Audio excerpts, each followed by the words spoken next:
a little person on this great big earth and you start to feel like everything is too big for you, the world is too big for you, it's too hard, whatever, just imagine that you're just walking through or moving through a world where what is sort of your size is what's right in front of you, what you can manage. And if you can manage a few steps, if you can manage to just reach out and touch something close by, if you can breathe air, if you can feel sunlight and warmth or cold, then you acknowledge that you are alive and capable.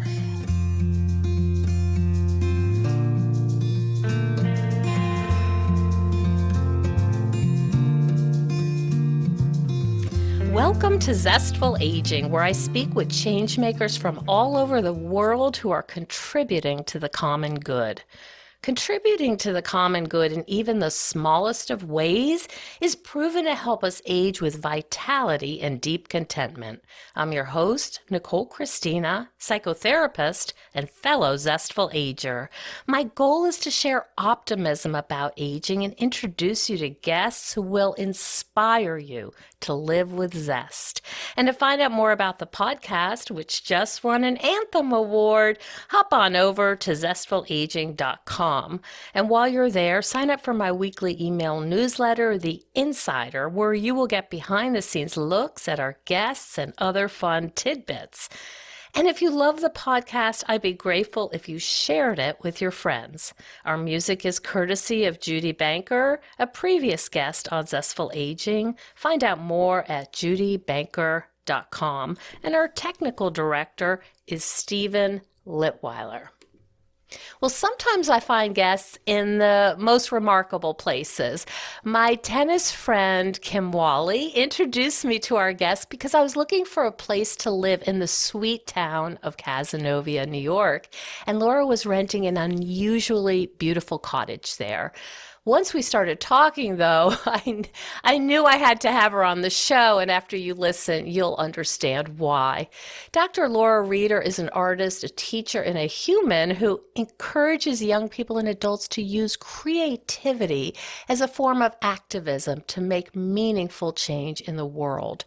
Her recent installation at the Everson Museum of Art, titled Now More Than Ever, reshaped a gallery with thousands of cell phone photos taken from her walks through everyday life. Her miles-long cultivators, labyrinths that she creates by walking in snow, sand, and leaves, invite us to pay closer attention to the natural environment. Welcome to the show, Laura. Thank you so much, Nicole. It's a pleasure to be here. I am really excited for our conversation because, I just so fascinated with your work. And the natural environment is a very prominent theme in your work. And I'm wondering how you came to appreciate it. What was the evolution of your love for the natural environment? Oh, that's a great question. I think ever since I was a child, I've found that by going outside and digging up a little piece of earth, something comes back to me. And I think as a kid, I obviously never really knew why.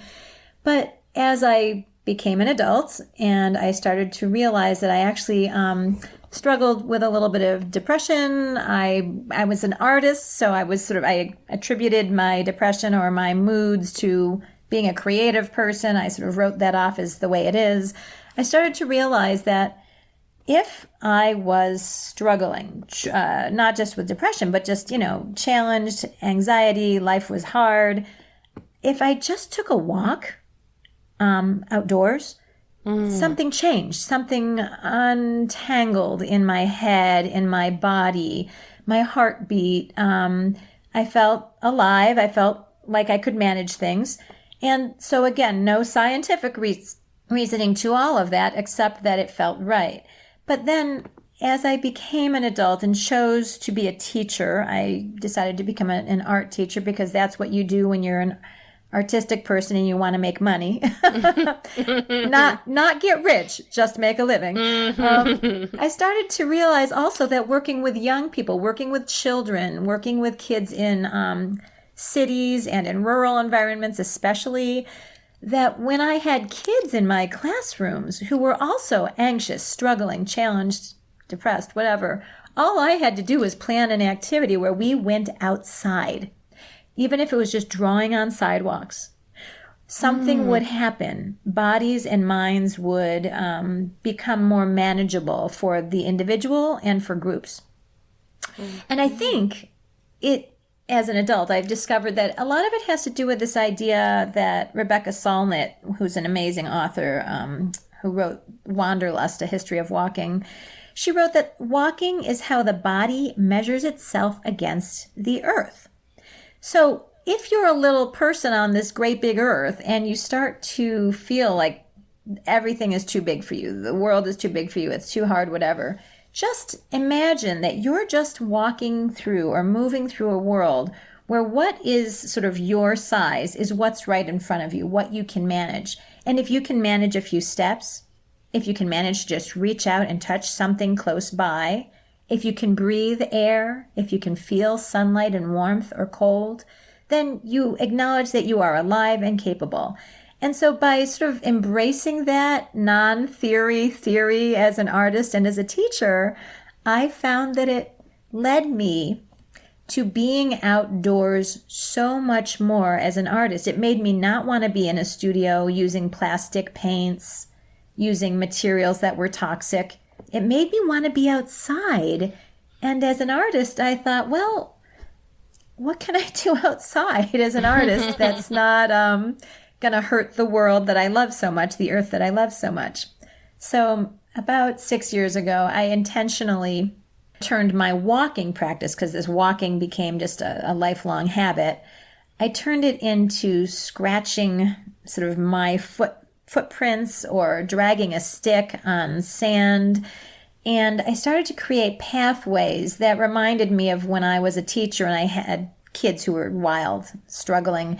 I would challenge them to make mazes on sidewalks with chalk for each other so that they could help each other to take pathways and contain that energy in a way that was open-ended, but also creative. And by doing it myself as an adult, I started to create labyrinths on beaches, mazes, so that my kids could run around in it, or other people's children on beaches could do this.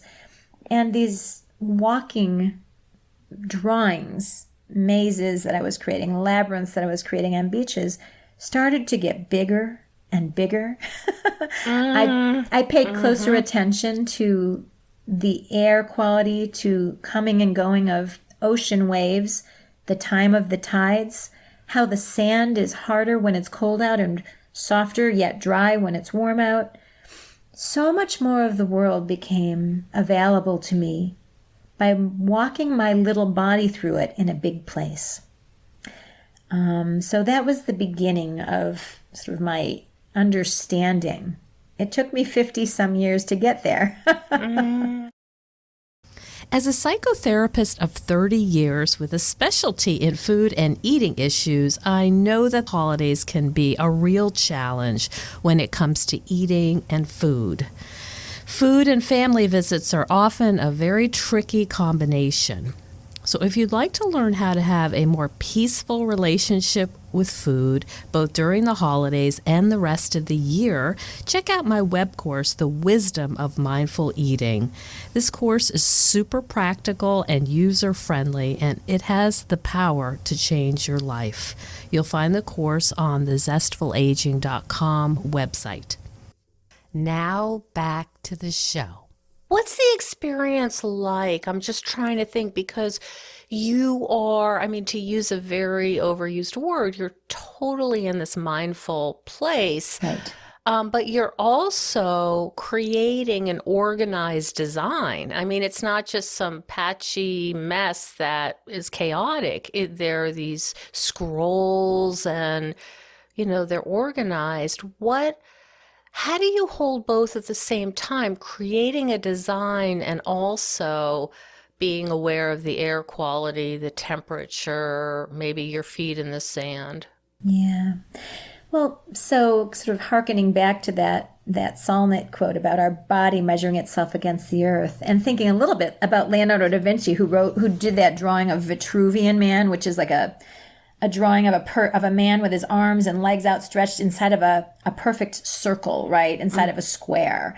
Our bodies are machines. And so when I am out there walking and I'm, buffeted by wind or racing against the tide, which is going to come and eat up whatever it is that I'm drawing on the earth, or walking in snow and racing against wind, which is going to fill in my pathways, my body is only as big as it is. My arms and my legs do create repetitive forms. So certain kinds of curves, certain kinds of lines start to be repeated and obvious to me. And your body might make different curves and lines, or a smaller person than me or a larger person than me, somebody using wheels. We are machines, and we start to create sort of universal movements. And so the arc of your arm when you're washing a countertop or washing a dish or something, it starts to follow the curve of the environment that it's in. So you might make small arcs when you're washing something in a sink, small hand movements. But if you're outdoors on a wide beach, you walk your body, straight lines, curved lines. You start to have certain shapes that your body makes. And when you do it over and over again, like again, scrubbing a dish, but you're walking, those arcs, those curves start to repeat themselves and become your signature. So even when you doodle, doodling is sort of a similar thing, but you're doodling on a large scale with your body. So keeping that, that's a great visual. right? Keeping that balance between what your body can do, all that your body can do, and just what your body can do, right? It's not always infinite, and yet it is. It doesn't feel infinite. Anyway, that's sort of the balance that happens. And then, the earth tells you, hey, it's too windy today, and every step you take in the snow is going to be covered by, sort of the wind pushing snow back into your pathway. So as you walk, you're not going to see the pathway that you've created. It's going to become immediately covered up. So you might have a different repetition that you're doing. And the name cultivators. Yes. Talk about that. So as I was doing this earth scratching, mostly on beaches, again, this years ago, I lived in Boston. I was teaching and working at the Massachusetts College of Art and Design as a professor of art education. And I lived on the North Shore, which is sort of like European style beaches where they're big, flat, hard sand beaches where the sand isn't sexy, right? It's a little smelly. There's, it's kind of mucky, and yet when you walk on it, your feet don't make as much of an imprint. I had to get a tool. I was using sticks that washed up that I found as I was sort of walking and scratching and sort of crafting these shapes. And I started to realize that as I was walking on a long, flat beach, walking back and forth in straight lines, if I wanted to make curved lines with my body, with the extent of my arms and my legs, I needed a tool, and the sticks weren't doing it. I was getting backaches, my shoulders hurt. So I started to shop around in my gardener's shed and my neighbor's gardener's sheds for cultivating tools that were made to scratch the earth, right? And literally, I discovered so many tools. And of course, I became the recipient of many gifts, people saying, try this, try that. And so I started to realize that I was indeed cultivating. And cultivating, if you think about it, is a sort of to care for the earth. That's the old sort of Latin, I think, root or Greek root, is to cultivate is to care for. So I started to realize that I was caring for the earth by scratching its surface and imagining creating something new, but also something that wasn't harmful. And then, of course, over time, by doing this cultivating on these big beaches, these are big urban beaches where people are walking by all the time. They're walking their dogs, or at the time on the North Shore, there were a lot of migrant, refugee, and immigrant people from Central America fleeing from really sort of some of the politics, obviously, of the Trump administration and what it was doing for folks who are fearing ICE, fearing incarceration because of working here. And yet it was also a community where people had They wanted someone to clean their house. They wanted someone to do this cheap, and they wanted to pay them under the table. So I encountered a lot of families walking on the beach because they felt they were safe there. They couldn't be identified. There were a lot of other kinds of immigrants, Russian, Eastern European, Ukrainian refugees, people from Asia. And as I started to talk with them, international stories of what the shapes I was making on the earth emerged. International stories of what the spiral shape meant to them. Stories of how the pictures that they were seeing in my drawings looked like earth, looked like sky, looked like an argument, looked like a waterway. People who brought their children down or walked down there themselves and walked in the labyrinths and actually walked the mile or 2 or 3 miles of my labyrinths. These cultivators started to want to tell me what they thought about, what made them feel good, what was hard for them in the walk. And so cultivating took on a new definition. Cultivating conversations, cultivating stories, cultivating ideas. And cultivating connection. Oh my goodness. It was really rich in those conversations. And so when I do sand cultivators, I do hope that I can do them on beaches that are not in some remote, sort of romantic, windswept place, but actually in a place where somebody might walk by and be having a lunch break from cleaning a house, or be taking their kids to a safe place where they can play without feeling like they're going to be identified, as illegals, right, in their minds. Having a place where people can actually start to imagine new worlds and new ideas. So when I do that, I tend to do it on these public beaches, not to get in anybody's way, but actually to cultivate safer spaces. You mentioned ICE Yeah. and immigrants, and I know that you have done some advocacy around that. Yeah. So again, during my years in Boston, it was really incredibly discouraging to see how people relied on the work of people that were fleeing difficult lives in Central America. And, everybody wanted someone to clean their house and to work in their yard, but they didn't really want to know the story of why they were here. And they certainly struggled with how they were going to protect them when our federal administration shifted and started to hunt folks down for their immigration status.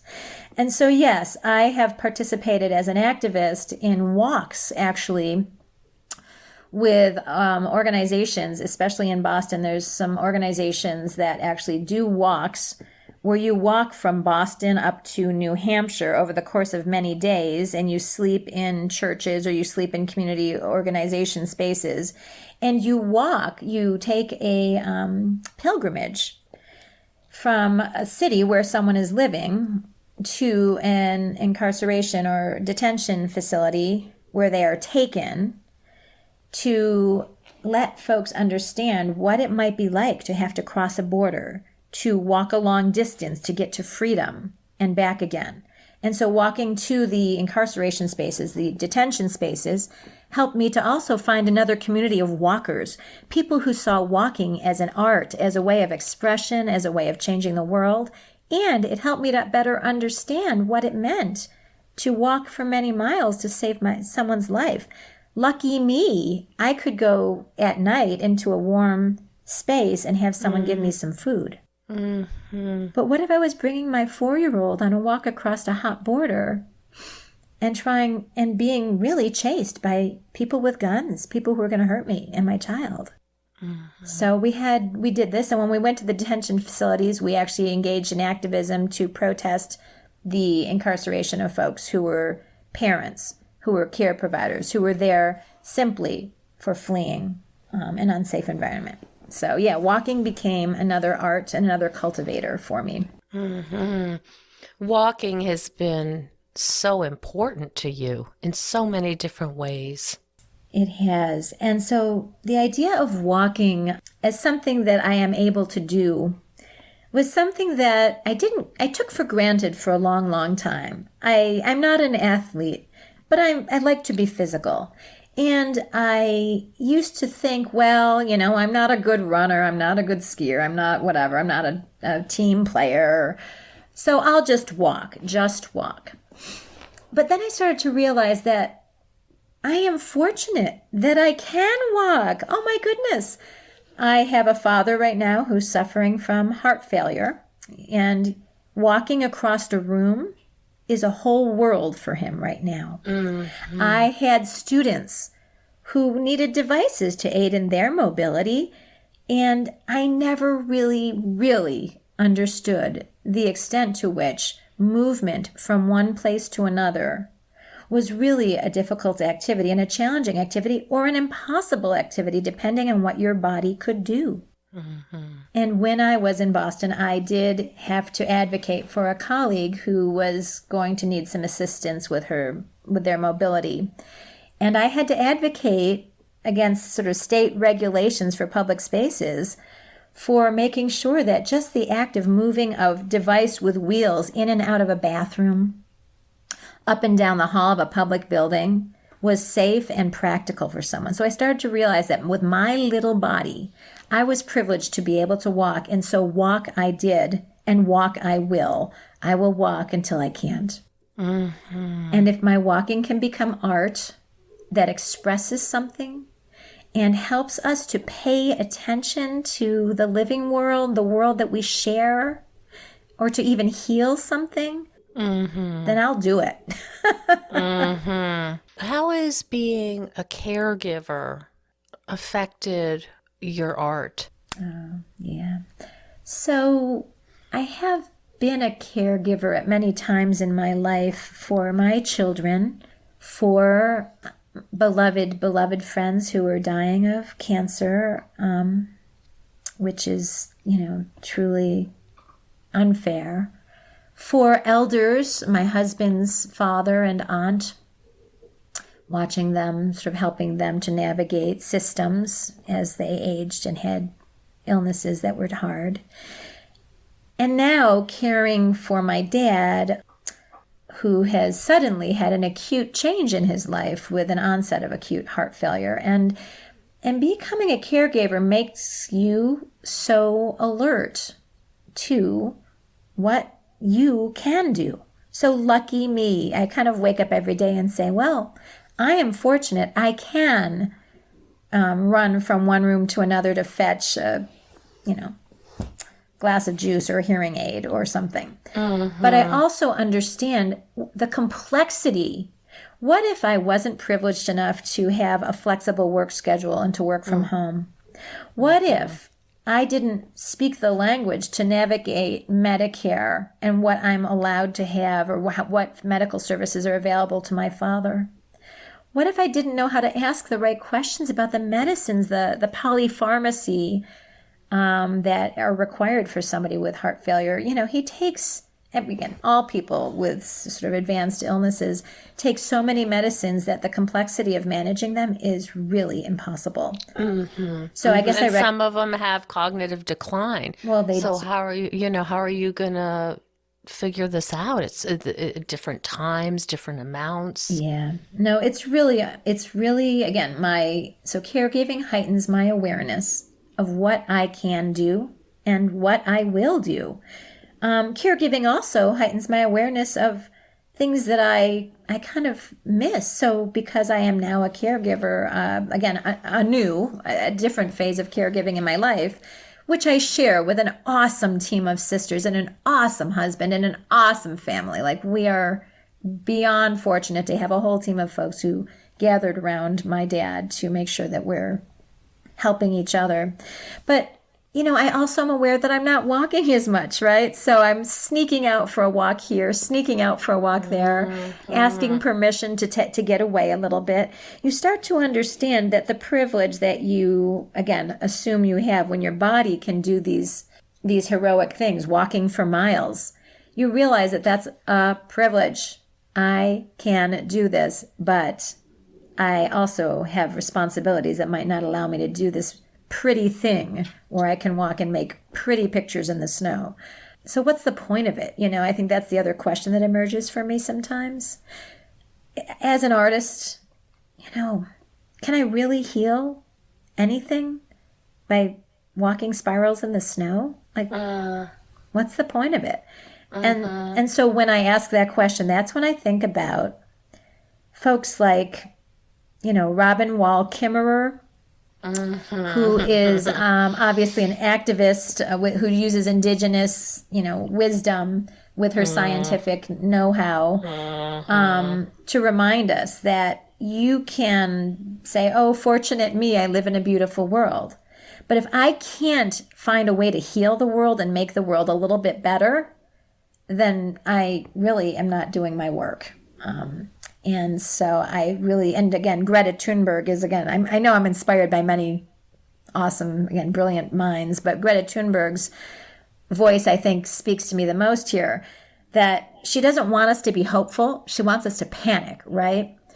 So as an artist, while my work looks relaxing and, you know, I can talk with luxury about my walking and care providing, it also is with a sense of panic that I wake every morning and say, what more can I do? You see it so clearly. You know what's at stake. Yep. It's absolutely the truth. So what's at stake right now, you know, is we are on an environmental crisis. The world is on fire, again, as young Thunberg has said to us. And I realize that while I live in a beautiful town with beautiful greenness all around me, I have lived most of my life in cities.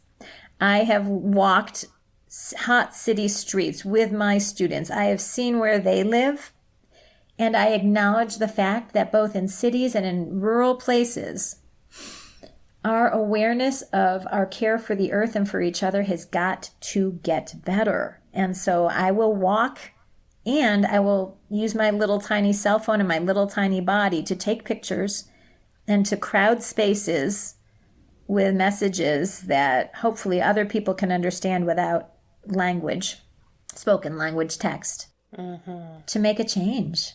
And this is, are you talking about now your, the Now More Than Ever project? Yeah, I guess I'm talking about everything, aren't I? So, yeah, now more than ever is really just what we all do. Everybody's doing it. If you have a cell phone and a smartphone and you're taking pictures with your phone, you know, on any given day, you're creating a digital stockpile of stuff someplace.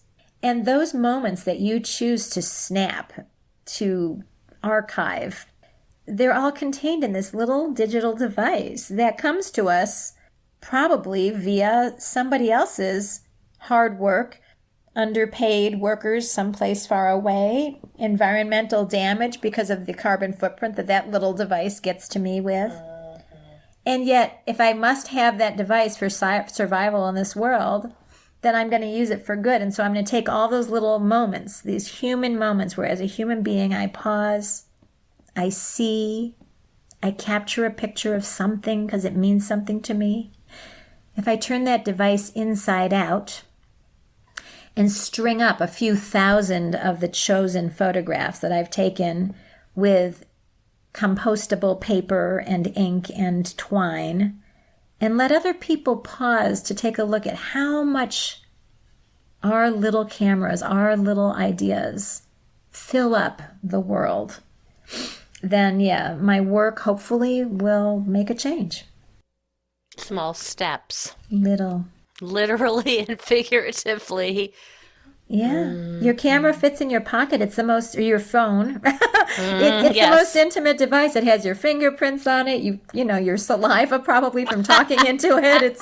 It's kind of gross. And apparently skin cells, Right. I understand from, because holding it up against your cheek all the time. Yeah. So this is a pretty biological, it's biological now. And we're sharing our ideas in it. It knows everything about us. It knows our habits. And then what does it say about us when you stop and do the exercise of opening up your photos, your photo collection on your device, and say, what is it that I take pictures of?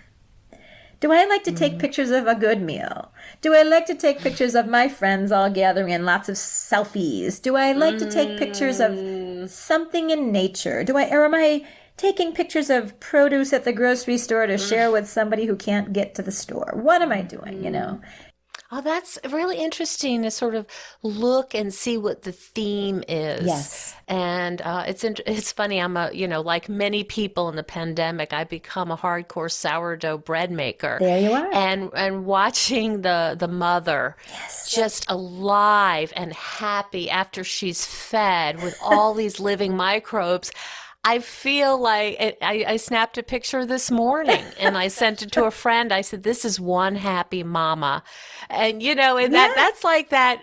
What's that about? What does that mean? It's not necessarily beautiful. It's no one personal, it's not a meal, but that's very interesting about, you can tell a lot about who you are and what's important to you. Absolutely. And what you just said, one happy mama. So the image itself, right, it might not be a composed, fancy photograph, but it is you're cultivating a relationship between yourself and those microorganisms that are they're creating air, they're creating food, and you're cultivating a relationship with another person because that other person understands that same sort of moment of oxygen being released from sugar and grain and whatever. And so you're cultivating so many things there, which is rejuvenation, which is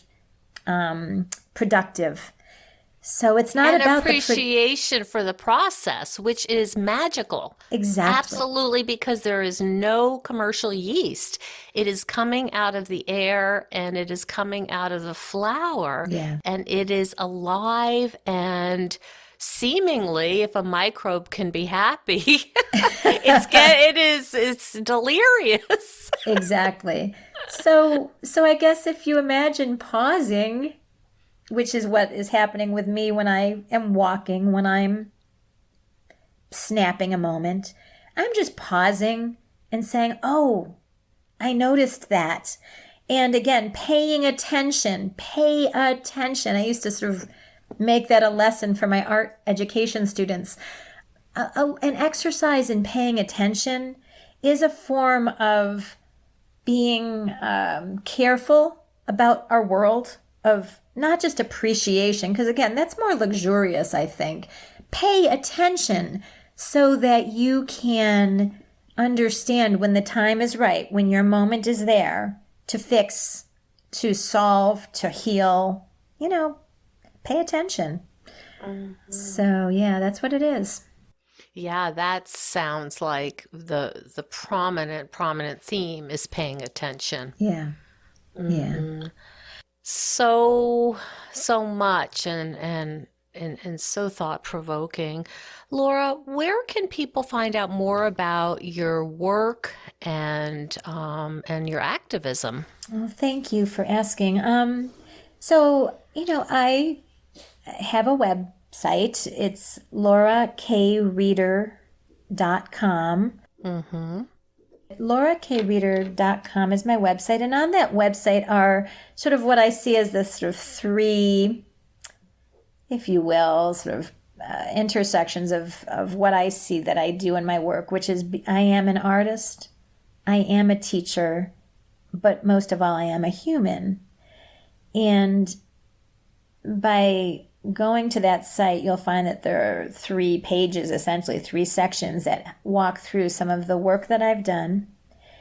And we didn't talk much about it in this conversation, but the idea of teaching and learning from each other and teaching each other is really still quite central to all of this. And so that's pretty evident on the website when you go to the teacher page.